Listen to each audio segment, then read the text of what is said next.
Our Heavenly Father, we thank you for the great privilege that is to gather each Lord's Day and to worship and remember the resurrection of Christ and the very reason that we can have to be called your people and come into your presence. Lord, I pray for us as we continue engaging with these modern critical theories and seeking to understand and also how we can respond biblically to them. I pray you would give us help, give us insight and wisdom.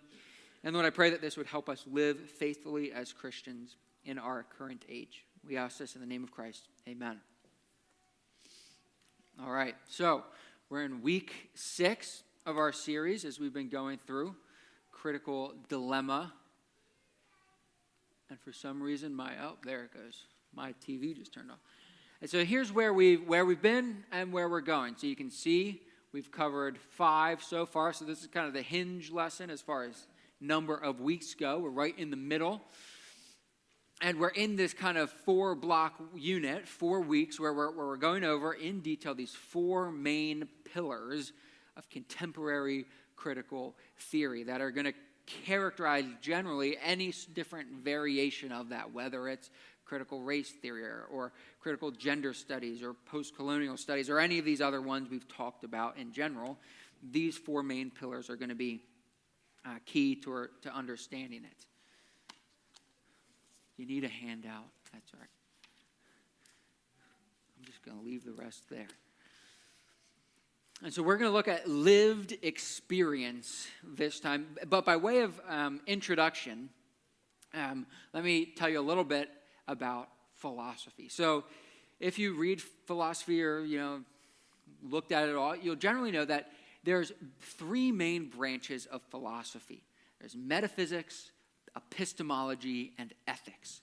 Metaphysics deals with the study of being. What is being? What exists? What is it? What are its characteristics? That's what metaphysics does. Epistemology is the study of knowledge, how we come to know things. What is the character of knowledge? What is true knowledge? How do we know it? How can we know it? That's the study of epistemology. And then ethics is the study of morality and human action. How should human beings act? What are the consequences of actions? What are the rules for right action? And this morning, we're going to be discussing, really, this is kind of the second pillar. This is the epistemology pillar of contemporary critical theories. It's the epistemology one. This is dealing with how they construe what truth is and how someone comes to know truth. So let me give you I'll read the big definition, and then we're going to kind of break it down. So the big definition is this. Lived experience it is the lived experience of minoritized and oppressed groups, rivals, and at times is prioritized over objective evidence and reason when it comes to understanding the world. The lived experience and the consequent experiential knowledge of the minoritized and the oppressed yield special knowledge and insight relative to social analysis in general and justice issues in particular. Okay, that's a mouthful. It's a big description, so we're going to break it down. Here's my illustration. Lived experience is like a lens. It's like glasses. This is what they're viewing. Lived experience is like a set of glasses that you can have that allow you to see the world correctly. And the set of glasses particularly is the set of glasses, the lenses that come through being a minority or oppressed group. If you are in a minority or oppressed group, you have a set of glasses that allow you to see the world for how it is in a way that people who aren't part of your group cannot see it. It's a lens through which you view the world. And that grants you special insight into the way the world is that cannot be had apart from having those lenses. And this is how it works. So you have these steps. You have a minority oppressed group and that could be any of the ones we talked about. Remember we had that big chart a few weeks ago of all these different minority oppressed groups? That could be, non-whites of any shade. It could be indigenous peoples. It could be people who are homosexual or trans or disabled or women or any of those groups they label as, okay, these are oppressed groups, okay? They have a particular experience as a lens. that then rivals and is sometimes prioritized over the lens of the oppressor groups. They would also say oppressor groups have lenses as well. You know, if you're white, if you're a man, if you're Christian, you have these lenses through which you view the world. But those, instead of helping you see the truth, they hinder you from seeing the truth. And so you can't really see truth, especially you can't see the truth of your own oppression that you are engaging in. So that means that those who have the special lenses, they get the special knowledge. They have knowledge that no one else has. They have access to it that you can't have unless you're part of that group. And that leads them to having a special place. They are the ones who can truly speak to these issues. Now, we're going to qualify this. We're going to get into some examples. But we should note that they do qualify it in this way. They don't say that, well, everyone who's a part of a minority group absolutely has these special lenses that they can access truth, right? They're going to say that, well, there's some people that, yeah, they're part of the minority groups, but they're wearing like oppressor lenses. They're wearing the lenses of the oppressive class. And so they haven't attained what they call a liberatory consciousness yet. They haven't thrown off the ideology of the oppressor groups, and they're seeing the world through oppressive lenses, even though technically they're part of oppressed groups. And so it's not all minority oppressed groups that fit into this category. It's minority oppressed groups that happen to have the right opinion is kind of what it works out to. So let's give some examples. How does this work? How does this work about lived experience out in the wild? Well, here's one. The National Museum of African American History and Culture put together an infographic entitled, and they published it in an article entitled Whiteness. And this infographic was about the assumptions of whiteness in our everyday culture. And I highlighted some of them in red. Just notice, this is what they're saying is a characteristic of whiteness. Up at the top, self-reliance. That's an assumption of whiteness. The family structure, the nuclear family, father and mother, and 2.3 children is the ideal social unit. That's an element of whiteness. And then notice, specifically, down at the bottom, for our conversation today, they put objective, rational, linear thinking and cause and effect relationships and saying that's an assumption of whiteness. And so if you're using those, you're going to be as a tool of the oppressive class, they're just going to write that off and saying you're using your white lenses. And that is essentially, even by using them, you're trying to impose an oppressor view. Okay? So they're coming out and saying that objective, rational, linear thinking is a tool of the oppressive classes. Let me give you another one. This is a quote from Anderson and Collins on Race, Class, and Gender. This is the book.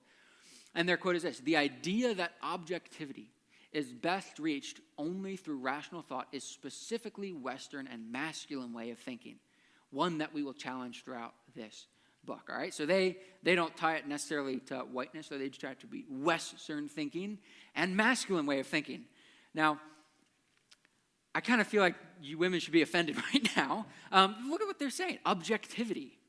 That is Western and masculine. So claims to objectivity are going to automatically be suspect. They qualify it. They say only through rational thought. Well, you know, what it's going to work out to is that any claims to using reason to obtain objectivity are going to be suspect. They're going to be suspect, especially if they challenge the narrative that they're putting forth. This leads people who advocate these theories to advocate for what they call centering of marginalized voices. This is from a website called Anti-Racism Daily. And this is what they say. They say, centering your comfort above those most impacted by an issue does harm. To disrupt this, we must continually listen and learn from those most impacted by social voices. We need to not just affirm their lived experiences, but let them lead the way in creating change. We must believe their stories, create space for them, and share them without centering ourselves. We need to ask what resources would support them instead of telling them what we think they need. Now, again, we're going to find kernels of truth in these things. But think about how this would play out, right? we need to center minority voices and specifically affirm and believe them kind of a priori, regardless of what they say. And if your view is that rationality and objective thinking is a tool of the oppressor, trying to use that would be to center yourself and decenter the marginalized voices. So, there's a lot of language that might sound good, but when you realize what the implication would be given what they believe, it's going to lead to, okay, we can't center rational, objective thinking. We need to center lived experience and stories that we're just going to affirm. And to do otherwise would be to put ourselves in the center, to put the oppressive voices in the center. So that's one. Here's another one. All right. This is from the University of Wisconsin-Madison Population Health Institute. And they published a paper entitled Centering Voices of Those Most Impacted in Health Equity Efforts. It sounds like a great read, right? All right, but here's two principles that they put forward. They have a whole list, but these are two of them that speak specifically to this issue. They say that centering voices affirms the lived experience of individuals most impacted by the issues and does not dismiss those experiences for statistics or theories. Okay? So this is where it sounds really good, but when you realize what they're saying is, okay, they're going to affirm them, but they're not going to question them on the basis of other evidence, statistics or theories. Okay? They need to affirm, but you can't question on the basis of evidence, because to do that would be to center your white, masculine, Western, objective, rational thinking. Okay? And that would be to decenter them. The second one they put up is that they say that centering voices requires changing not just who is engaged, but how work is done by prioritizing theories, methodologies, and approaches that center the most marginalized. And then it gives a list of those, okay? So it's going to affect it methodologically and say, okay, we got to adopt approaches and whole theories that put these things at the middle. And that's how we can obtain the truth. This works out in and these are all examples from, published works written by academics. But in reality, what this works out to be is people who are in an oppressor class, pick anyone you want, are often just told, you need to stop and listen. Your job is to listen, not talk. You don't have to contribute, you need to learn right now. That's what they're told. And arguments are dismissed on the basis of group identity. Maybe common arguments might be put out like, well, you just believe in private property because you're rich and that benefits you. Or you're just a Christian because that's what you were taught as a kid.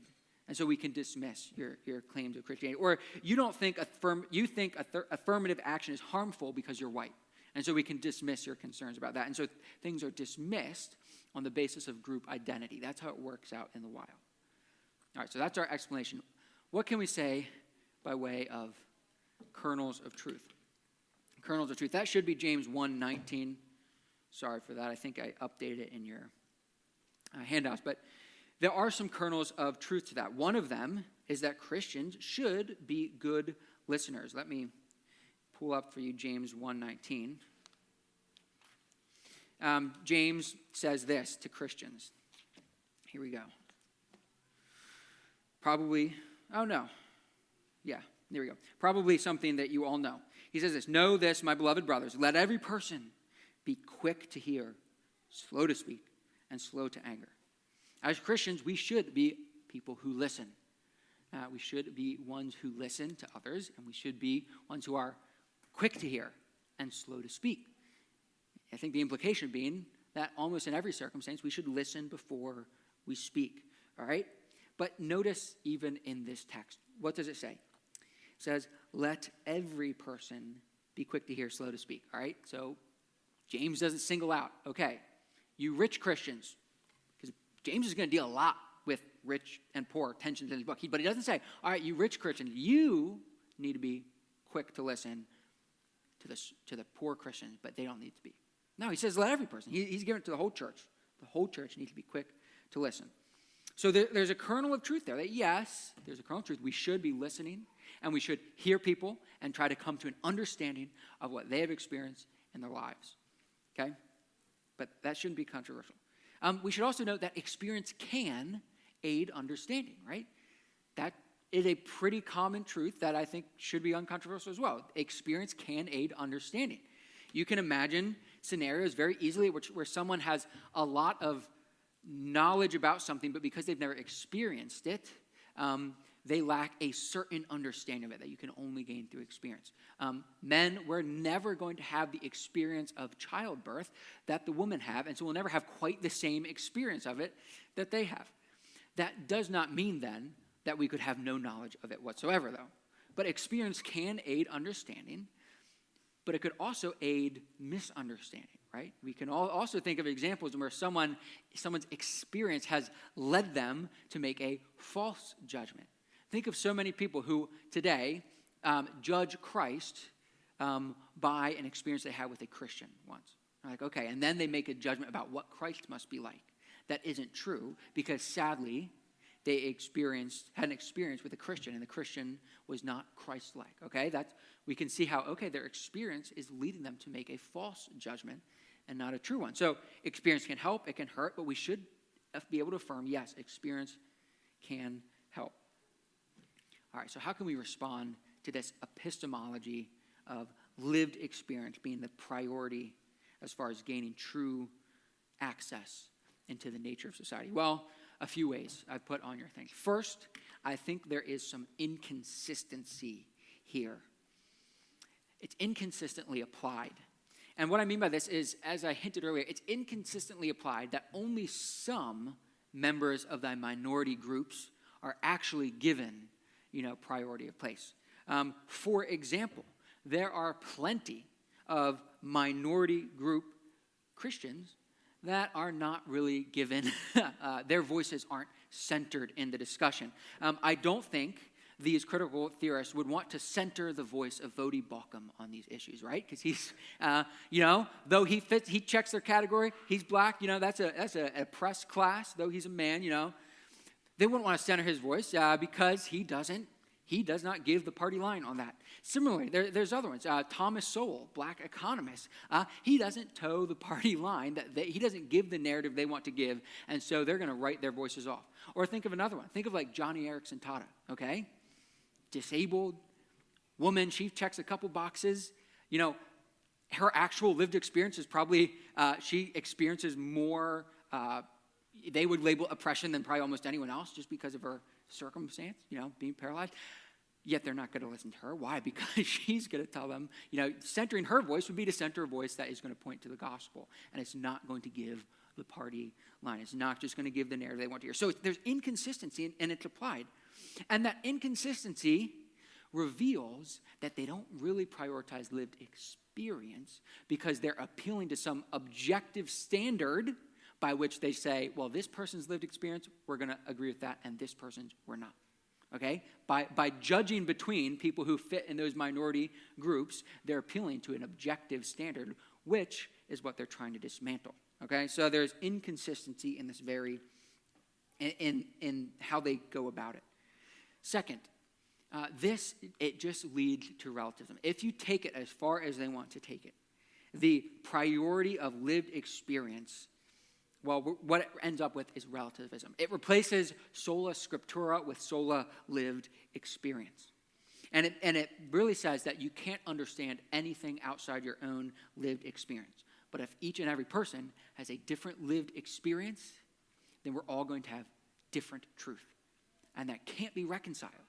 It's going to lead to relativism. And ultimately, taken to its logical conclusion, if you were to really take this to conclusion, only the person who checks the most boxes and is most intersectionally oppressed, only that person has real access to truth. And the rest of us, well, we can have no access to truth. So it leads to a relativism of truth and a skepticism about truth. Another one, and this is a quick one, it's really another form of Gnosticism. Now, some of you might remember, last year, I believe, we did a study on church history, kind of getting a broad overview of church history. One of the earliest heresies that the church dealt with was the heresy of Gnosticism. And what the Gnostics claimed was that they possessed a secret, special knowledge that they had by their inclusion in the inner circle of this group that other people did not have. And that was heretical knowledge. It was not biblical orthodoxy.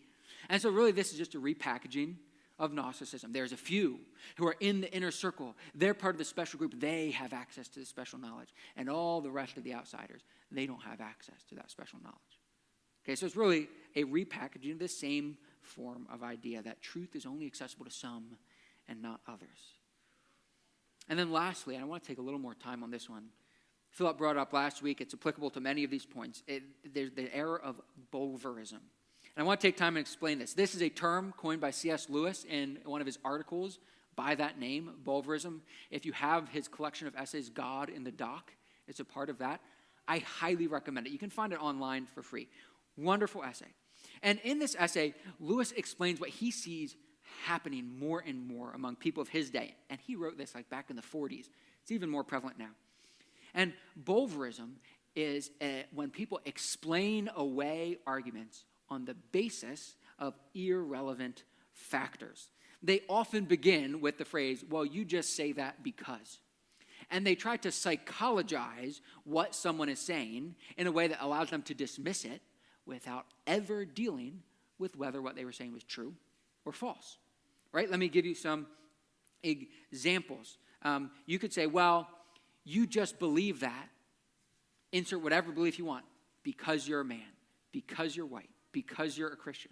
You just believe that because, and it gives you a reason why you might believe it, but the reason why you believe it is irrelevant to whether that claim is true or false. And so it explains away arguments without trying to actually contradict them.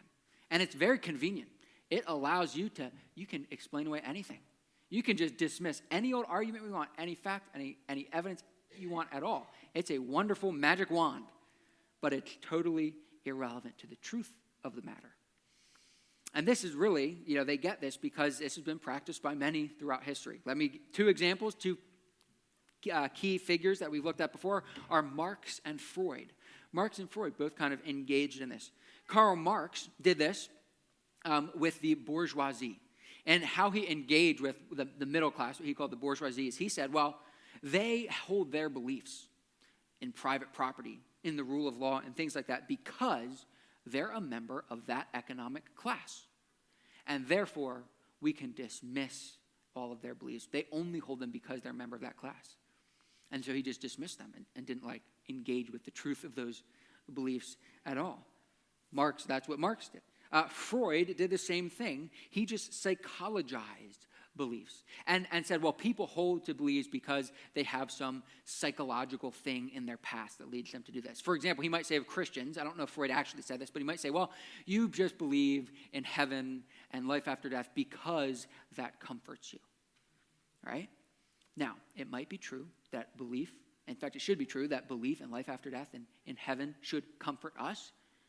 But whether or not it does is irrelevant to the fact of its truth, right? But that is what we find throughout. When you center lived experience, you can dismiss on the basis of some experience or something else that's irrelevant to the truth of it.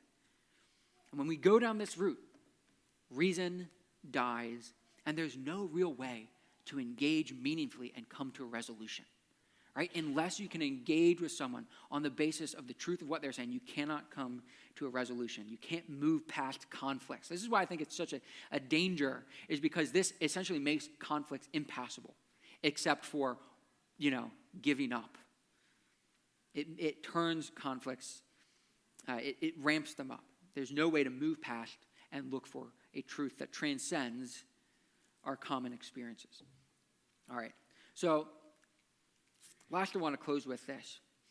And that's just a survey of what would a biblical epistemology look like. All right, so this is their epistemology. Their epistemology is that of lived experience. That's your special access to truth, as long as it's the certain kind. Well, the biblical epistemology begins with this, that God created the universe.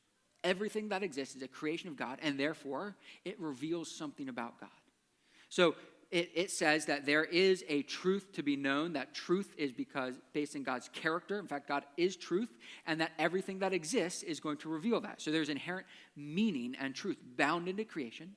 And a biblical epistemology also then says, and human beings are specially created in the image of their creator. And so we have a reason to think not only that truth exists, but that human beings have the ability to access it and understand it. He created us in his image so that we can know and know truly. And therefore as well, because this is grounded in the image of God and human beings, though that image is imperfect, and that doesn't mean that everything we believe is always automatically true, that it's also grounded in a universal factor. This is not something that is common to some groups and not others. This is not something that we can say, well, this group has a special claim on truth and no other group has access to any truth. Right? It's one reason why we don't only believe Christian scientists. Right? We believe that there are many scientists who create many things that are wonderful, inventions or engineers or build things, that are wonderful and they work because we believe, they're made in the image of God. There's truth. They can access it even as they are in their sinful condition. That's why we don't have to check, was this bridge built by a Christian engineer or not before we drive over it? Yeah, we trust that there's a common grace, knowledge grounded in the image of God. People can know truth. And so a biblical epistemology says there is objective truth grounded in God and his creation. Human beings have access to that, and it's universal, not limited to a certain group.